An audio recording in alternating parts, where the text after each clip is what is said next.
kayo santo sa inyong nahunan.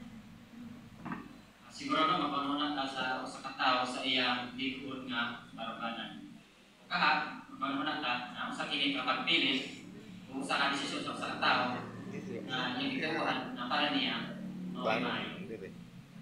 Kung sa kakinang ng soon ang kung naatay likod nga baruganan. Kung wala tay baruganan, no? Dili ka makakimo o klaro mga desisyon. Basit sa katanan ng hayop nga kamilyon nga maglahi ang kolor, aron lang mapahiangay sa kadaghanan, bisa nakita nato na dili maayo ang atong mga desisyon. Kung sa kakalipon ang atong baruganan, atubangan kang iguba. Usahay mo, dili malikayan nga masulayan gyud ang atong baruganan, atubangan kang iguba, tungod kay nagtuyo pa man diri sa kalibutan na kimanduan sa tanas. Maong ang mata ko sa kanato, angay jud magpuno na sa atong baruganan at ubangan kang iguba. Kitang mga anak, mga gibikanan, mga amahan, labi na din kitang mga alagad ni iguba. Pananglitan no, diya sa atong mga kabatanunan, diya sa eskwelahan, sagad na makasugat sila mga kahimtang, masulayan gyud ang ilang mga baruganan. Ang litan, yang sa pagsaludar sa bandera, no? O ginailang sagad ng matubang sa dihang mag-eskwela sila. Gani, kinigawin na kakalisod kanila, sabi na dito, tukson sila sa pagsaludar sa bandera. Kung saan nung itambagan ng mga kabatanunan, no?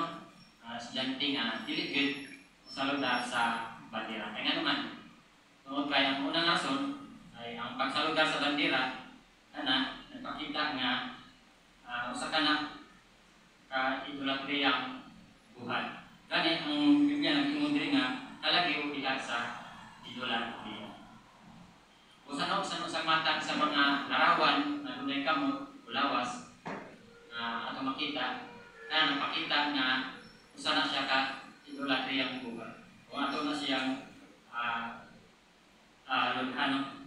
Pero natin himo mga katungan magsuon, dili makompromiso ang atong pag-alakad kang iguba. Binagit ko nga sa atong panahon karon. Tungod sa nalangkit sa prinsipyo sa Biblia, no?